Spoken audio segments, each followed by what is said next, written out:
A'udzu billahi minasyaitonir rajim. Bismillahirrahmanirrahim. Assalamualaikum warahmatullahi wabarakatuh. Alhamdulillah alladzi nahmaduhu wa nasta'inuhu wa nastaghfiruh wa na'udzu billahi min shururi anfusina wa min sayyiati a'malina. May yahdihillahu fala mudilla lahu wa may yudlil fala hadiya lahu. Asyhadu an la ilaha illallah wa asyhadu anna Muhammadan abduhu wa rasuluh. Allahumma shalli wa sallim ala sayyidina wa maulana Muhammad wa ala alihi wa ashabihi ajmain, amma ba'd. Wa qala Allah subhanahu wa ta'ala fil Qur'anil azim wa huwa asdaqul qailin. A'udzu billahi minasyaitonir rajim. Bismillahirrahmanirrahim. Ya ayyuhalladzina amanu taqullaha haqqa tuqatih wa la tamutunna illa wa antum muslimun.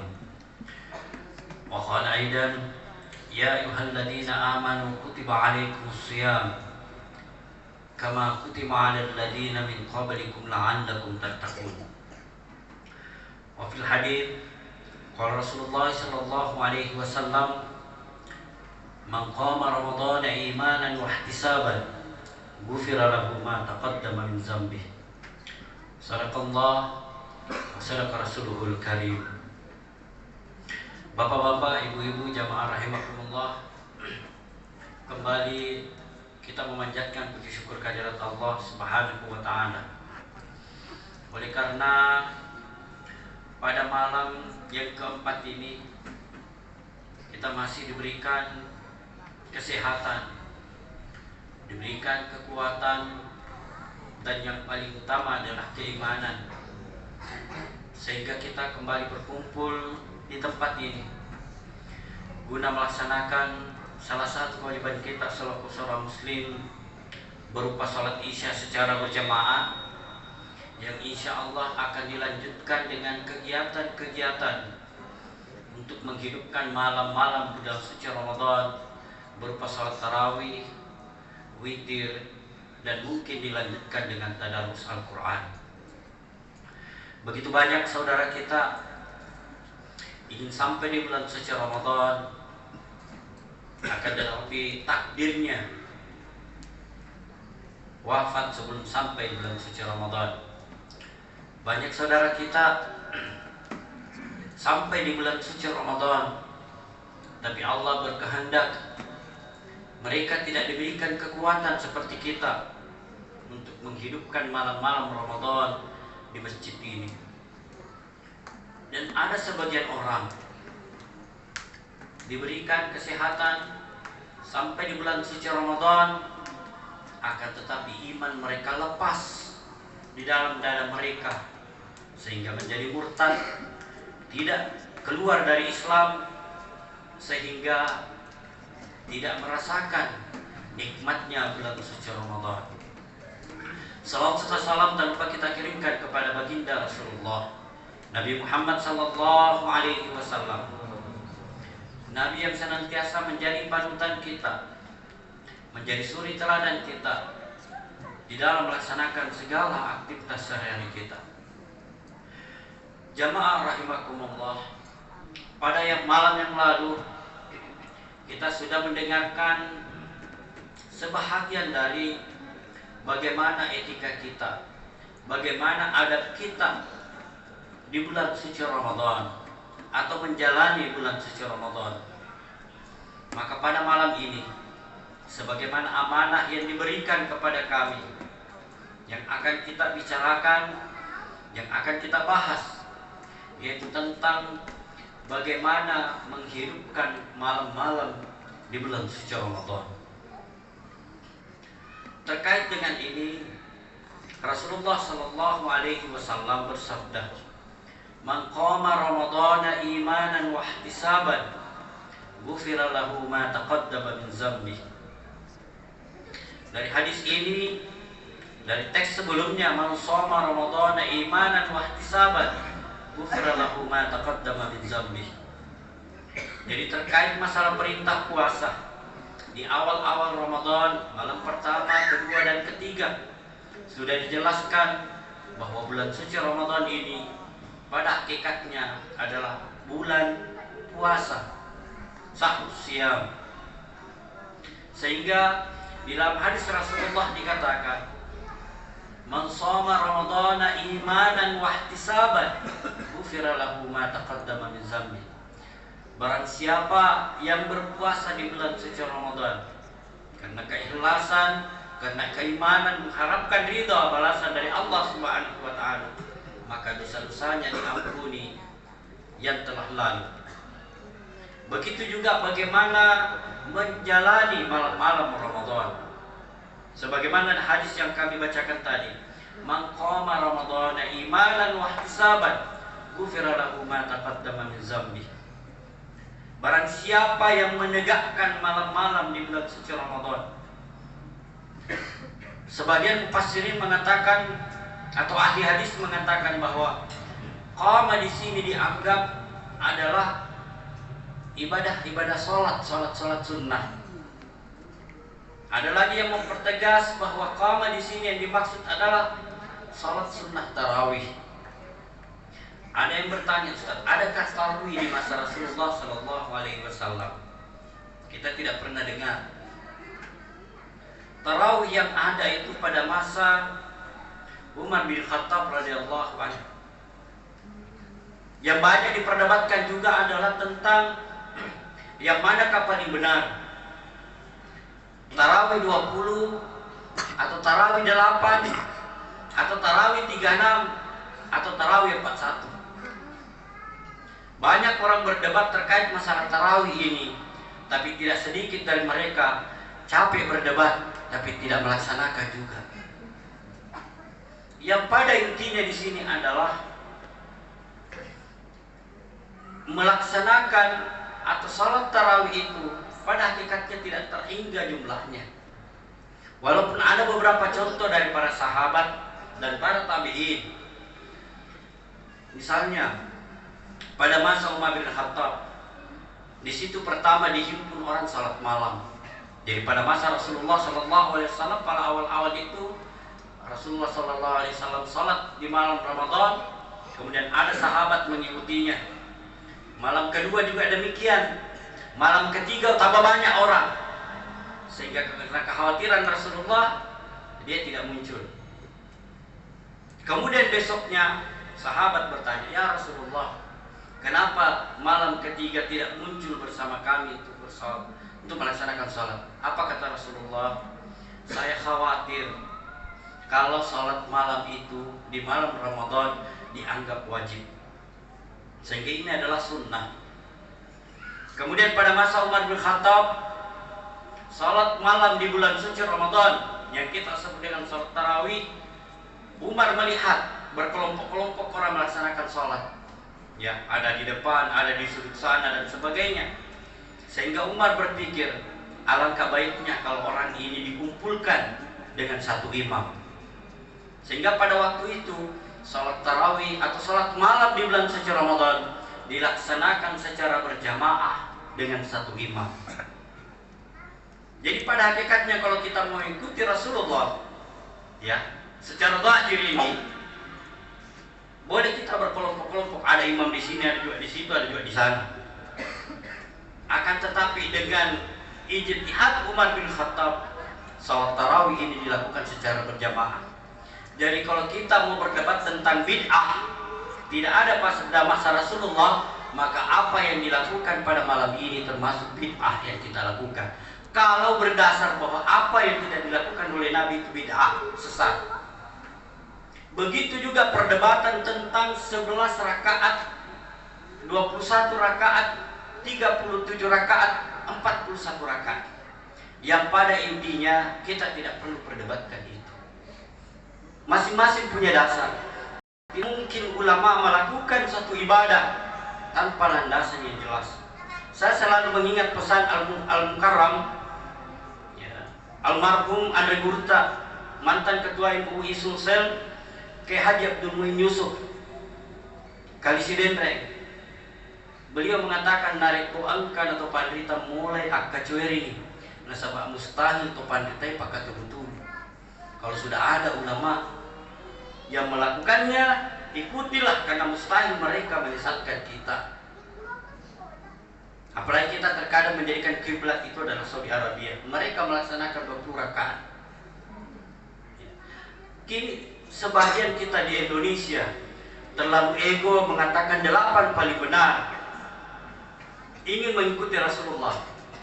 Tapi di dalam kisah, kalau kita mengikuti Rasulullah, Rasulullah itu pernah melaksanakan sholat malam 1 rakaat dengan bacaan yang tidak terlalu cepat, itu khatam Al-Baqarah dan An-Nisa. Berapa juz itu? Kalau mau ikuti Rasulullah. Bahkan Ibnu Abbas, Abdullah bin Abbas pernah mengikuti Rasulullah SAW salat. Rakaat pertama itu Al-Baqarah, rakaat kedua Ali Imran. Jadi kalau mau ikuti yang 8 rakaat yang sebagaimana yang dilakukan oleh Rasulullah, ya panjang-panjang bacaannya.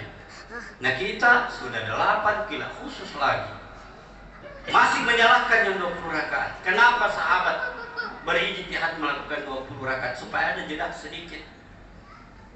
Bahkan kalau kita membaca sejarah, sahabat itu di dalam melaksanakan sholat ada yang menggantungkan tali untuk sandaran tangannya supaya tidak jatuh. Begitu lamanya kalau berdiri. Nah kita terkadang jangan bisa 1 juz, jangan bisa 1 juz nah baca imam, setengah halaman saja nah mulai gelisah. Apalagi kalau tartilnya diperbaiki, langsung tidak mengertinya itu imam. Coba bayangkan. Padahal sebenarnya salah satu di antara menghidupkan malam-malam Ramadan itu adalah berinteraksi dengan Al-Quran. Bahkan di dalam Al-Quran dikatakan, barang siapa yang membaca Al-Quran 1 huruf, maka di setiap huruf itu bernilai 1 kebajikan. Dan 1 kebajikan itu adalah dikali 10 pahalanya. Kemudian lanjutkan Rasulullah SAW, la aqulu alif lam mim harfun walakin alifun harfun lamun harfun wa mimun harfun. Jadi kata Rasulullah, barang siapa yang membaca 1 huruf, maka 1 huruf itu bernilai 1 kebaikan, dan 1 kebaikan itu bernilai 10 pahala. Kemudian dilanjutkan, saya tidak mengatakan alif lam mim itu 1 huruf, akan tetapi alif 1 huruf, lam 1 huruf, mim 1 huruf. Coba bayangkan. Jadi alif lam mim saja dibaca itu sudah 30 kebaikan kalau hitungan matematika. Belum lagi di dalam hadis yang lain, Rasulullah SAW bersabda yang kurang lebih maknanya bahwa barang siapa yang membaca Al-Quran di dalam salatnya, maka di setiap hurufnya itu adalah bernilai 100 kebaikan. Dan barang siapa yang membaca Al-Quran kemudian dia memiliki wudu, maka dia mendapatkan 25 kebaikan. Dan barang siapa yang membaca Al-Quran tanpa wudu, maka dia mendapatkan 10 kebaikan. Jadi kalau dalam salat 1 huruf 100 yang diperoleh, coba bayangkan. Bismillahirrahmanirrahim, jumhur mufassirin mengatakan kurang lebih 19 huruf. Baru Bismillahirrahmanirrahim dikali 100 berarti 1900 kebaikan. Baru Bismillahirrahmanirrahim. Nah kita ketika panjang-panjang bacaannya imam mulai gelisah, bahkan mencari masjid yang kilat khusus. Biasa anak-anakku juga merequest, Abi, kalau tidak ada jual cermata kita ke masjid saya. Masjid mana? Masjid Panter. Istilahnya masjid Panter. Cepat bacaannya. Dia bilang tidak cepat di situ, Ustaz. Tidak cepat di situ, Abi. Kenapa, Pak? Ya 1 ayat 1 rakaat. Bagus bacaannya, 1 ayat 1 rakaat. Bahkan pernah waktu saya SMA ada teman memimpin sholat tarawih. Tapi Allahu Akbar setelah Al-Fatihah langsung mengatakan Bismillahirrahmanirrahim, Yasin, Allahu Akbar. Langsung bubar, kaget. Dia juga padahal sebenarnya serius. Apakah salah kalau hanya Yasin dibaca dalam 1 rakaat? Tidak salah, tapi tak lewat-lewat dosen dia. Jadi apa salahnya kita menghidupkan malam-malam Ramadan ini dengan memperbanyak sholat kita? Jamaah rahimakumullah. Jadi kita tidak perlulah memperdebatkan yang mana benar 8, yang mana benar 20, yang mana benar 36, yang mana benar 41. Intinya semuanya benar. Kalau begitu siapa yang salah? Yang salah juga tidak mau sholat tarawih, itu saja. Dan yang kedua, yang salah siapa? Yang salah dia salahkan orang lain. Karena kita tidak tahu cara kita ini yang paling benar atau tidak. Kita laksanakan yang mana kita yakini benar dan ada landasan, ada sandaran kita. Yang istilahnya itu adalah ittiba, mengikuti ulama.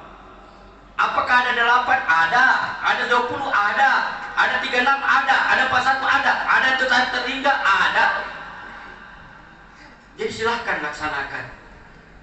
Apalagi bulan suci Ramadan, kita tidak tahu apakah kita akan sampai di Ramadan tahun depan. Bahkan kita tidak boleh terlalu beryakin bahwa saya akan tamat di Ramadan ini. Artinya sampai di akhir Ramadan ini. Tidak ada jaminan Bapak Ibu. Karena begitu banyak saudara kita bercanda nih, tiba-tiba ada keberitaannya meninggal. Oleh itu manfaatkan semaksimal mungkin. Tidak perlu mengusingi ibadahnya orang. Tidak perlu mengusingi apa yang dilakukan orang terkait masalah ibadah. Pusingi ibadah kita. Bagaimana dengan saya? Masalahnya orang mengaji sih, coba kuliah ya. Ribut caranya mengaji, motor dibilang, kenapa kau pusing? Ngaji tono ikut. Gak ada tong orang itu sok-sok menasihati. Itu yang kisi tos-tos, jangan terlalu ribut mengaji. Nah ganggu kita juga salah. Amma kau bangun, mengaji kau juga. Tapi dia tong berlomba di situ agak besar sedikit suaranya. Nah tambah itu nih suaranya. Tak usah. Ibadahlah. Jamaah rahimakumullah. Marilah kita fastabiqul khairat, berlomba-lomba di dalam kebaikan. Hidupkan malam-malam Ramadan kita ini dengan banyak membaca Al-Quran. Jangan juga ketika melihat temannya mengaji, dulu sebelum Ramadan, tetangganya tidak pernah ke masjid. Sekalinya Ramadan, setelah sholat subuh tinggal dia mengaji, nak kopi-kopi. Nak turuni kapal Lailatul Qadar, makanya kerukunan di sini. Milton dibilang astagfirullahaladzim. Ini yang terkadang merusak sebagian saudara kita. Susah ke masjid gara-gara sudah sholat masih dicerita. Tidak ke masjid dicerita, ke masjid dicerita lagi. Itulah kelemahannya kita. Ya. Tidak salah lah mungkin yang siapa ini orang stand up komedi, orang Kristen ini yang mengatakan Indonesia itu orang terkepo sedunia. Karena biar masalah begitu dikepoi juga, tidak perlulah. Mari kita berlomba-lomba. Bagaimana menghidupkan malam Al-Quran, malam Ramadan? Perbanyak sholat sunnah kita. Yang kedua, banyak membaca Al-Quran. Begitu juga terhadap anak-anak kita, walaupun itu berat. Apa tantangan kita? Tantangan berat kita adalah ini. Coba evaluasi diri kita. Yang mana paling sering kita baca? WhatsApp kita ataukah Al-Quran? Ada tuh orang mengatakan, mana Al-Quran? Al-Quran saya ada di sini. Pertanyaannya, yang mana sering kau buka? Al-Quran atau HP-mu? Karena jujur saja, waktunya aku lupa di mana aku simpan Al-Quran. Itu saya bilang, ada di HP. Paling sering bergetar sedikit, dibuka lagi. Oh WA. Tidak enak tuh kalau tidak dibuka ya. Karena kenapa? Siapa tahu penting. Padahal isinya hai. Itu sih. Jadi banyak godaannya. Jangan terlalu mengandalkan HP untuk mengaji. Saya tidak larang, silahkan kalau memang kita punya iman yang kuat, mungkin lebih kuat dari saya, silahkan. Tidak bawa Al-Quran, hanya HP saja. Mana HP Al-Quran? Ada di sini guys.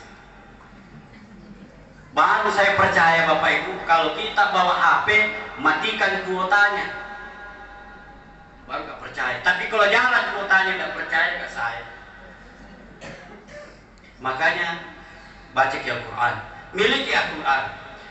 Ada mengatakan Ustaz, ini kan terjadi perdebatan orang yang halangan, bolehkah membaca Al-Quran?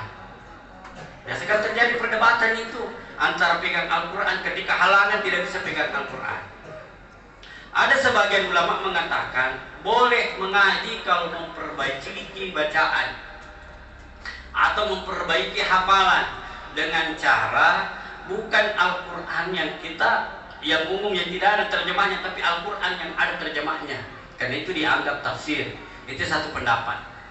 Ada yang membolehkan, tapi kalau kita lebih hati-hati lagi, oh saya itu lebih hati-hati tidak pegang, silahkan.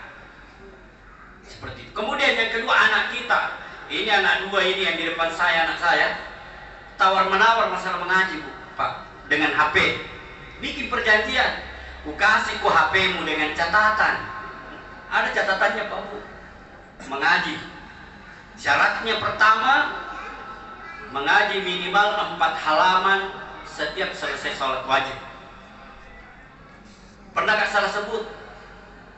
Maunya itu saya bilang 2 halaman, saya bilang 2 lembar, saya bilang 2 halaman. Langsung bilang yes. Kenapa dengan gembira sekali nih? Pas cek, oh saya salah sebut, bukan 2 halaman, 2 lembar. Langsung gak kepala.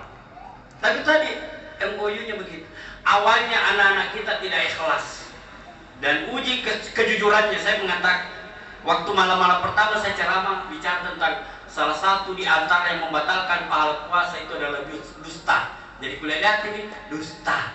Jadi kalau kau dustai saya, kau bilang halaman baru 2 halaman, tidak ada pahala puasamu itu, nak, mulai gelisah. Jadi itu macam-macam gayanya. Terkadang mengaji baring, terkadang miring. Yang penting mengaji dulu. Tidak perlu kita sampaikan dulu, ada mengaji begini. Namanya juga anak-anak. Terkadang kita juga berdebat dengan mamanya, dilarang makan mie dan sebagainya dan sebagainya. Intinya yang penting puasa agak gimana, yang penting tidak haram. Kalau cuma Indomie silakan, haram Indomie tidak, kau tidak makan saja. Ada masanya itu dia enak makan itu, biarkan saja sampai poge kalau menurut saya. Jangan kita terlalu tekan anak-anak kita masalah begitu yang persoalannya tidak prinsipil. Yang penting anak kita mau beribadah. Pada masa Rasulullah kurang mainan, dipaksa anaknya berpuasa, setengah mati cari mainan. Sekarang ada di HP, tapi itu tadi kita batasi. Bagaimana mereka bisa mencintai Al-Quran. Ya sama dengan kemarin dia bertanya, Abi, bisakah saya mengaji kalau ada orang ceramah? Bisa. Kenapa? Biasa main-main kalau tidak mengaji, sembarang bikin. Dan tujuannya ternyata mengaji supaya tutup memang itu 4 halaman setiap waktu salat. Jadi kalau baca misalnya 8 halaman, oh berarti 2 waktu salat, waktunya untuk main HP. Saya juga harus pegang kata-kata saya, biarkan. Daripada tidak mengaji, itu saja. Jamaah rahimakumullah, mungkin ini yang sempat saya sampaikan dan kesimpulan bahwa marilah kita berusaha menghidupkan malam-malam Ramadan ini. Yang menurut para ulama diantaranya itu adalah salat malam atau salat tarawih. Ya, tidak perlu kita perdebatkan yang mana yang paling benar, 8kah, 20kah, 36 atau 40. Yang pada intinya kita laksanakan. Jangan menyalahkan orang lain, karena yang salah itu adalah yang tidak melakukannya. Kemudian yang kedua yang menyalahkan orang lain. Kemudian selanjutnya banyak-banyak berinteraksi dengan Al-Quran, banyak-banyak membaca Al-Quran. Syahrul Ramadan alladzi unzila fihi al-Qur'an hudan lin-nas wa bayyinatin minal huda wal furqan. Bahwa Al-Qur'an secara total diturunkan di bulan suci Ramadan.